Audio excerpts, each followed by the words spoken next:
It's been a while since I've made a video, and I decided that it was time for me to make a video series about something that I've been meaning to make a video series about for a very long time. So recently, I've been onboarding my CTO onto Elixir, and so you should consider this to be a distillation of some of the things that I've been communicating to him. So this series is called The Process, and it is a deep dive into Elixir processes. I want to make it clear that these are Elixir processes that I'm working with.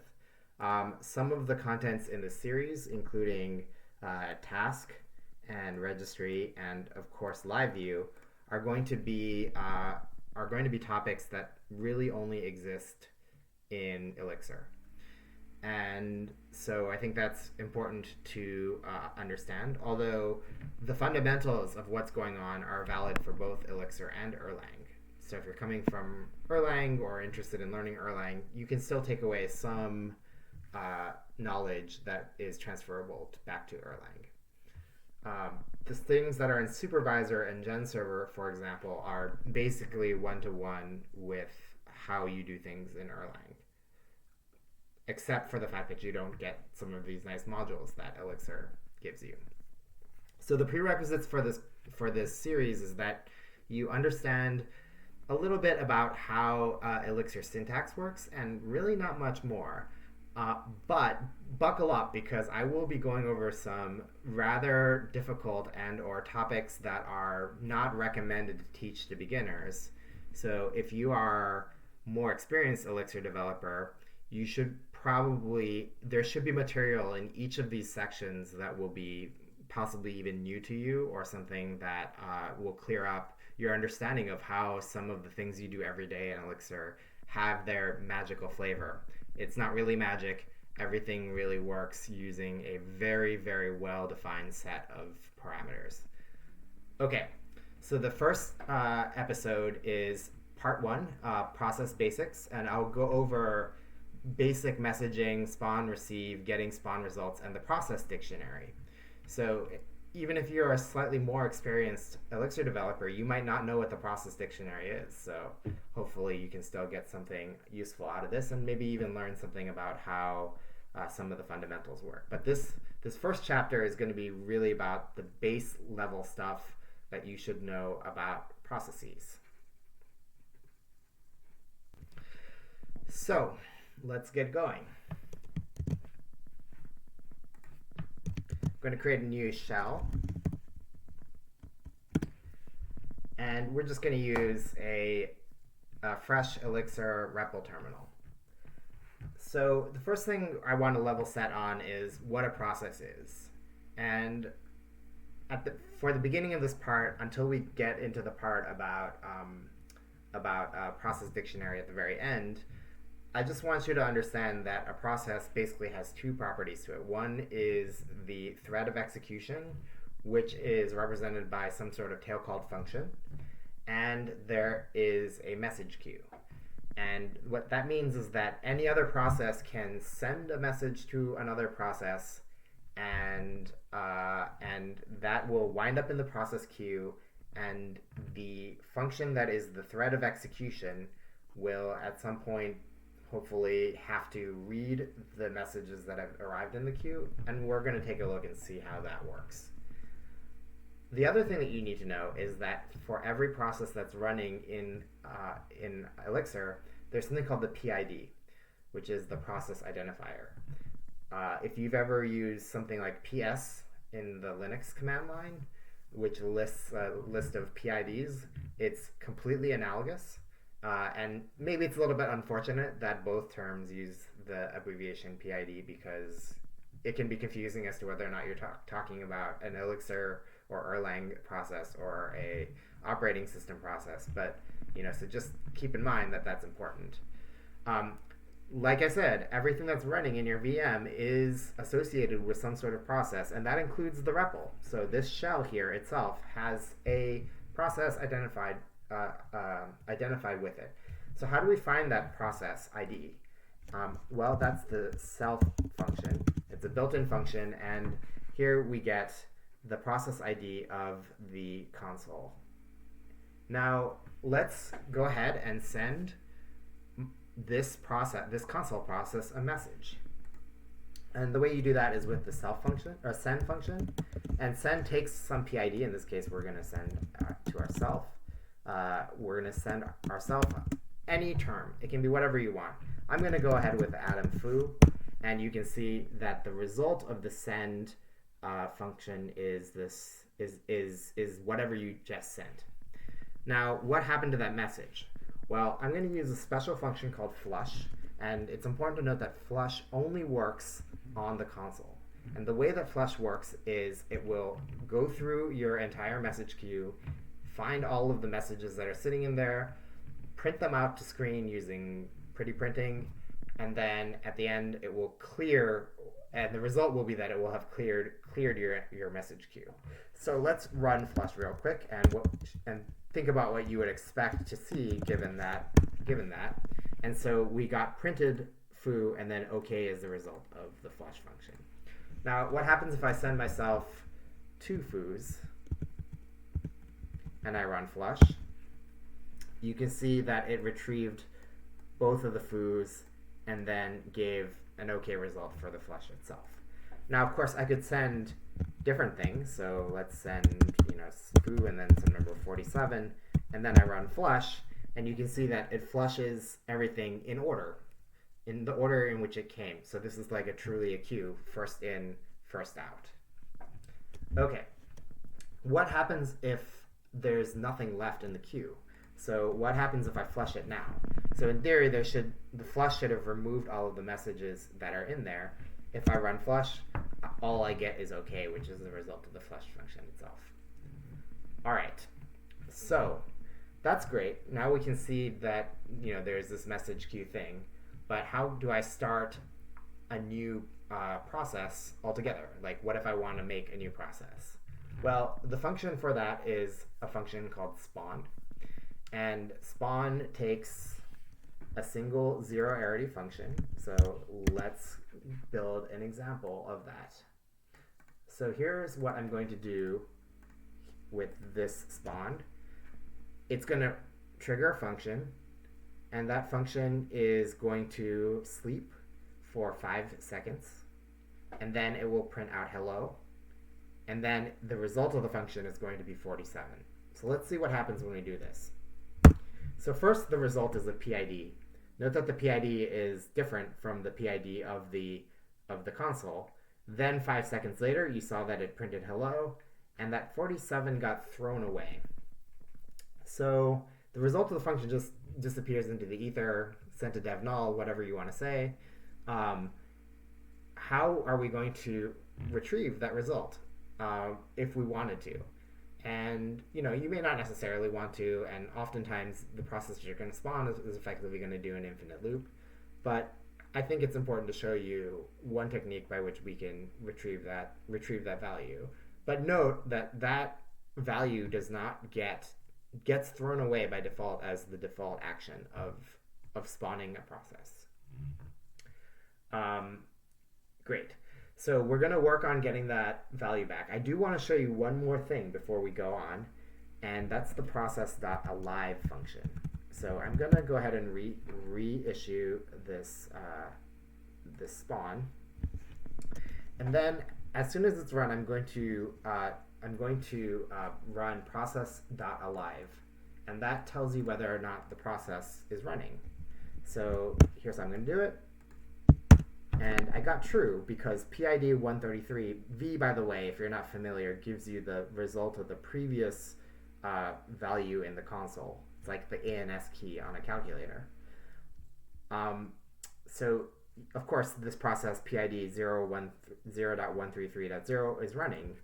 And so let me retrieve that value. So this was value number 12. So PID equals V12. Right, so that gave me that PID. And if I now do Process.alive PID, it's false because it fell through the end of the function and then it finished. And then the Erlang VM said, you're done, and cleaned it all up. So a few things to note here. First thing is that processes, the ID is still valid even if the process no longer exists. You won't cause a seg fault, or you don't have to check for its validity. The way that you check for the validity is with this process.alive function. Okay, so how are we going to get that value back? Well, probably the right thing to do is to send it back to the function, or to the process that called it. So I would probably do something where I take self and I send it back, and then we're going to flush it just to see that we got the result back. Okay, so let's construct this function. So we're going to make it look exactly like the previous one, and then we're going to do io.puts hello, and then we're going to send self 47. So what happens if I run this? I'm going to get hello. And so that indicates that it's finished. What happens when I flush? Nothing. Why is that? Because self was called from the context of this executing function, and that executing function was in a different process. It was in the spawn process 143. So this value of self is going to actually be 143. All right, so that's not good. If you want me to prove that, I can do it this way. So I can do spawn fn.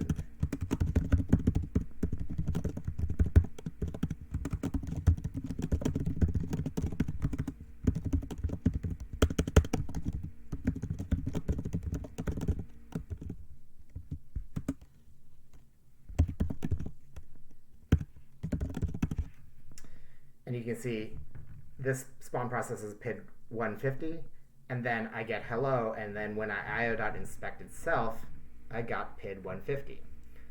So that's not terribly helpful. How can I do it? How can I get a message back to the process that called it? Well, the simple answer is this. This is a lambda. This fn section here is a lambda, and you can close it over a value that exists outside. So I'm going to say console equals self. And then I'm going to spawn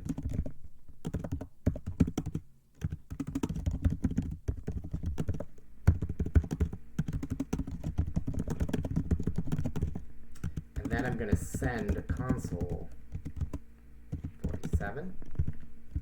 And then we're going to do that.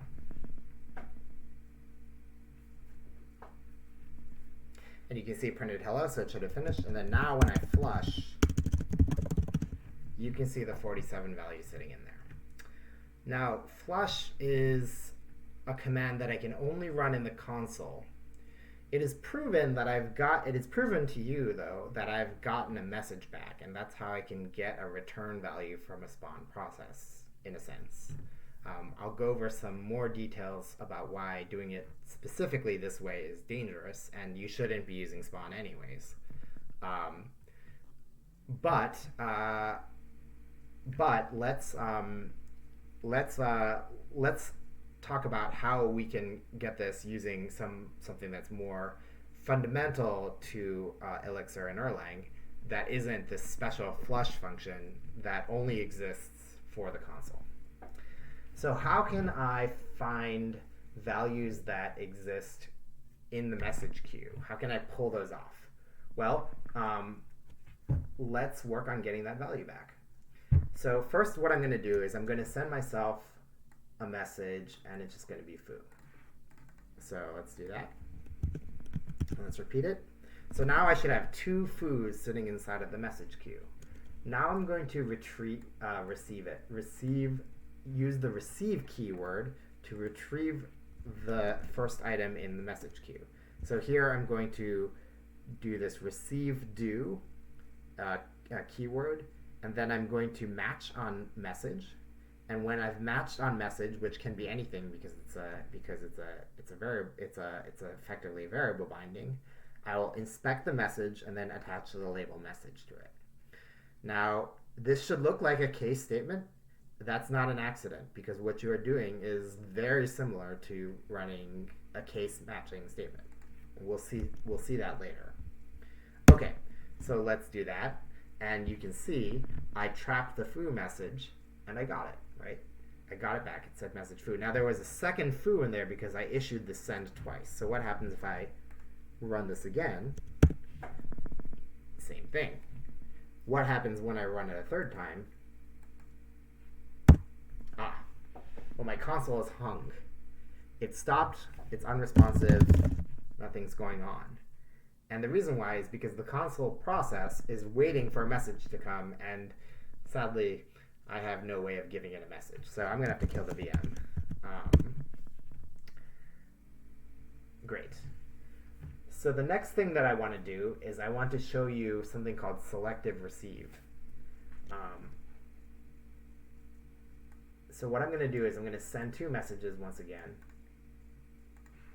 Actually, before we do that, what I want to do is I want to show you that these come in order.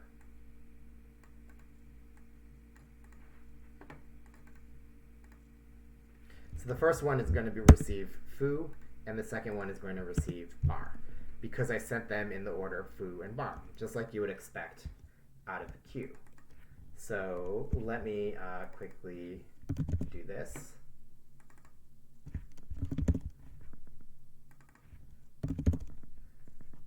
I'm going to reissue both of those messages again. And then I'm going to write a receive that looks something like this. Let's walk through this real quick. If there's a bar in the message queue, it's going to return got bar. And if there isn't a message in the message queue, it's going to return got not bar. And I do want to point out that the receive block is going to have a return statement. It's going to have a return value, and that return value can be any term, just like how you can issue a return out of the case.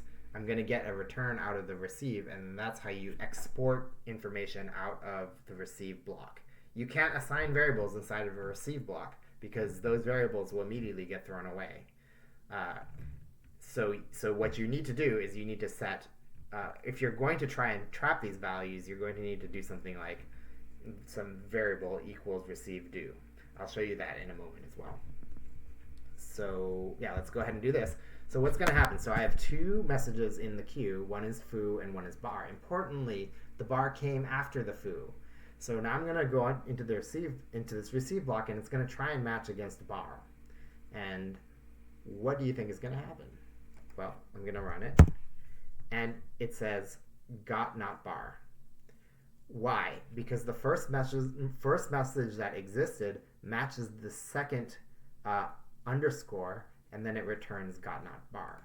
Then if I run this receive block again, it gets got bar, right? So it matches messages one by one.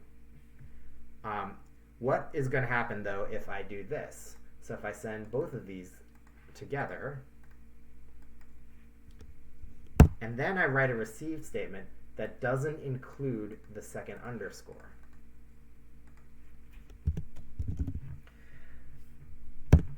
So now, instead of blocking, it's going to skip over the first message and then match against the second message and say, got bar.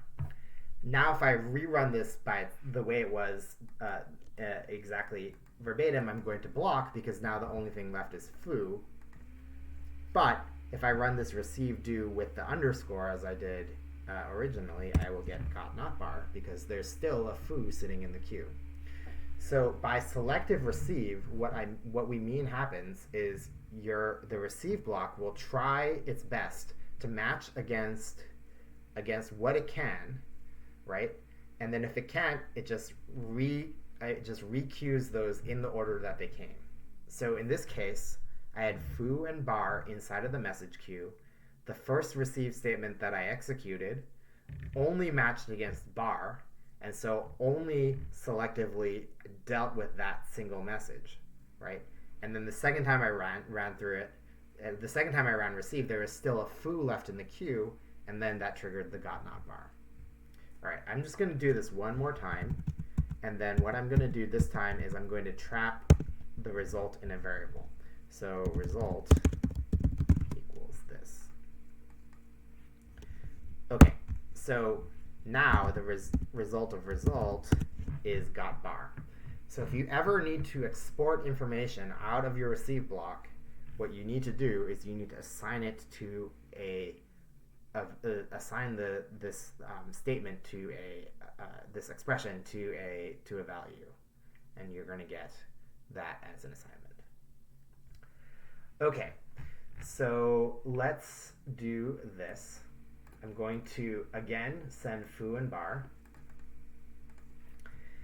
What if we're in a situation where we kind of want to try to match something and then give up if it doesn't exist, or if no messages show up? Well, we have a special keyword called after, and I'll show you what that looks like. So here is the receive block that I'm going to do, and since the first message is indeed foo, it's going to match against foo, and it'll say got foo. If it never sees any foo after five seconds, it's going to time out. So let's run this the first time. There is a foo in our queue, right? Because I just sent it foo, and the result is, of course, got foo. Now if I run the same thing again, this time we're going to have to twiddle our thumbs for 5 seconds while it's waiting for something for foo to come in, which never does, and then it says I timed out. And of course, in the queue is still bar. Hopefully that makes sense.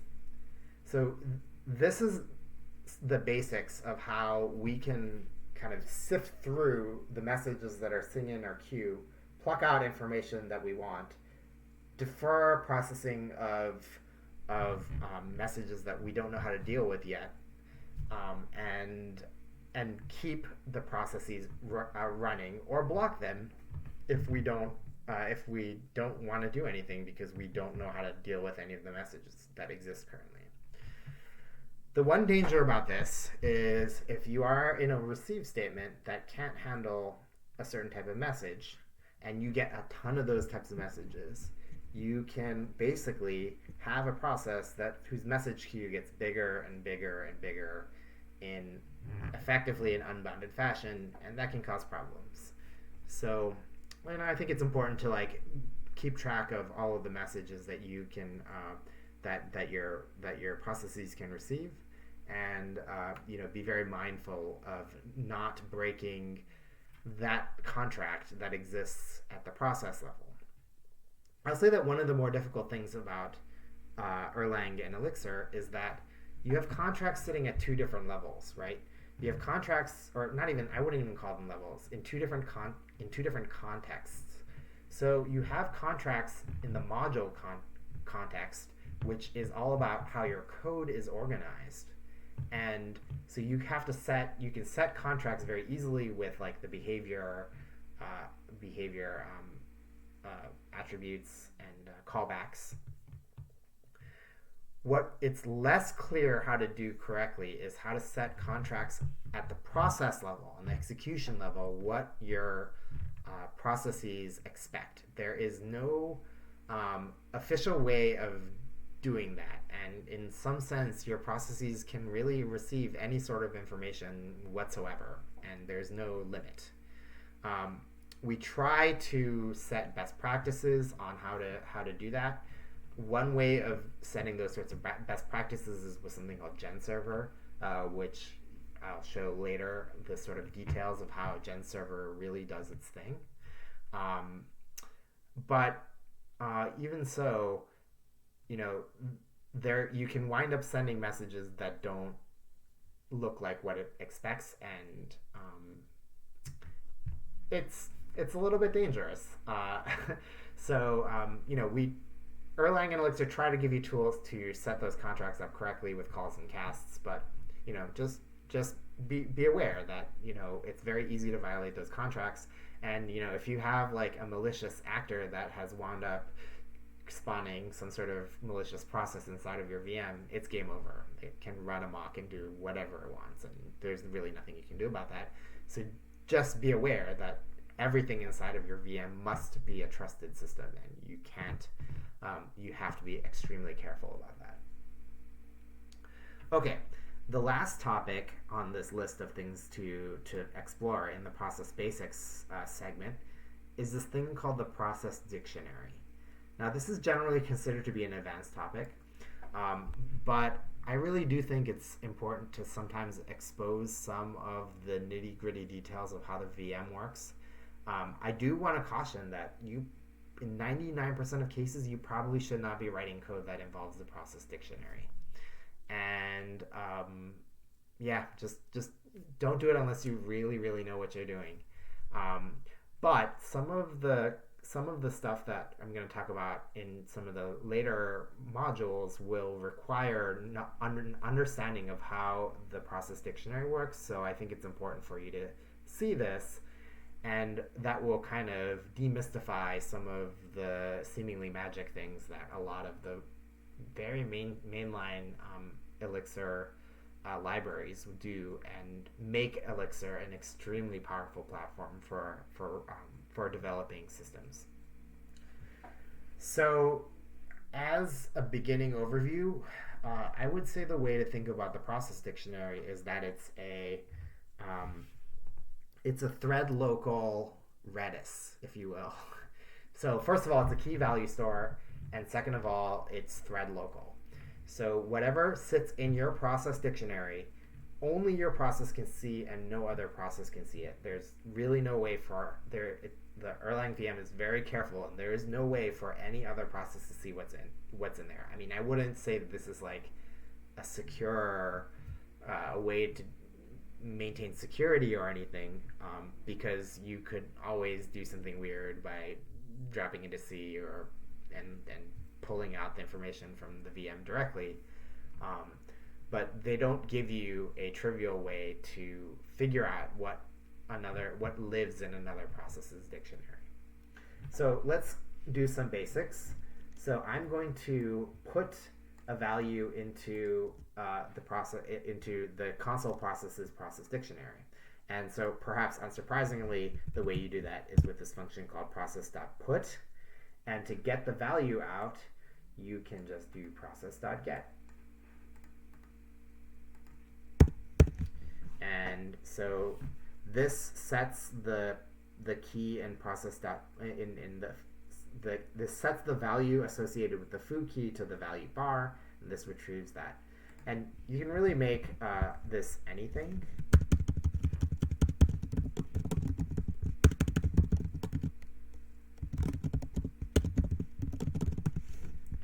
And then I can process.get hello. And I'll get back world. So this could be a list, this could be a map, this could be atoms, it could be numbers, whatever you want. You can just store this in your process dictionary with impunity. There is also a process.get 0 function right there, and what that will do is it will just spit out all of the process values that are stored. And here you can see that I've stored, let's see, so this is the actual queue of all of the instructions, which, as you can see, is how the v function in IEX works. But more importantly, this processes that value that I've stored is this hello world value here, and the foo bar. Now, IEX is doing some clever stuff, like storing its history inside of the process dictionary. And there's a couple of probably private things that get stashed here, and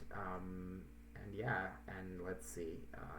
This is actually something that we'll talk about later.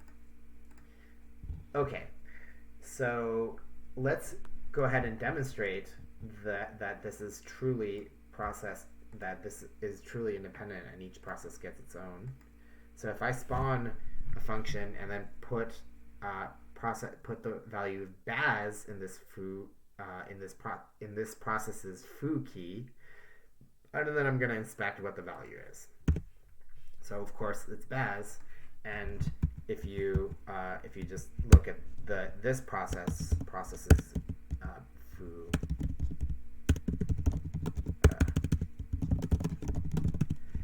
foo key, it still has bar, unaffected by what's going on the other in the other process.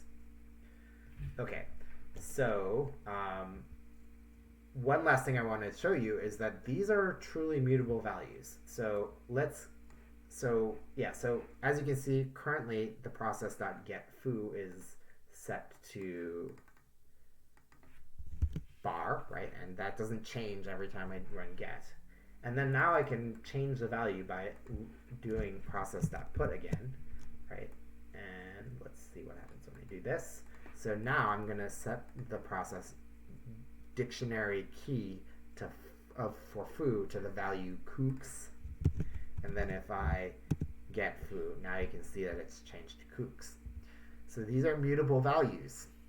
So if somebody has ever told you that Erlang and Elixir is a purely immutable language, that's not entirely true. You've got this process dictionary. There are other ways of doing mutable things too, like the X tables. So it's not a pure functional programming language. So what I'm going to do is I'm going to show you something that you should never ever do in any code that you ever ship.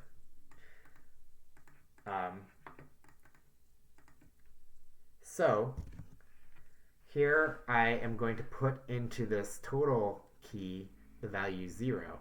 And then I'm going to run a for loop where I set the variable total to the value inside that total process variable.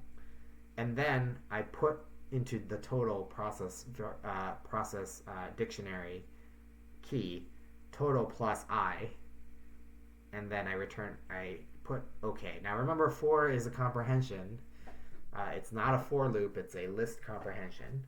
And so the result of this statement, or the result of this expression, is a list with 100 OKs, one for each iteration of this for statement. But what do you think is going to happen when I get the total?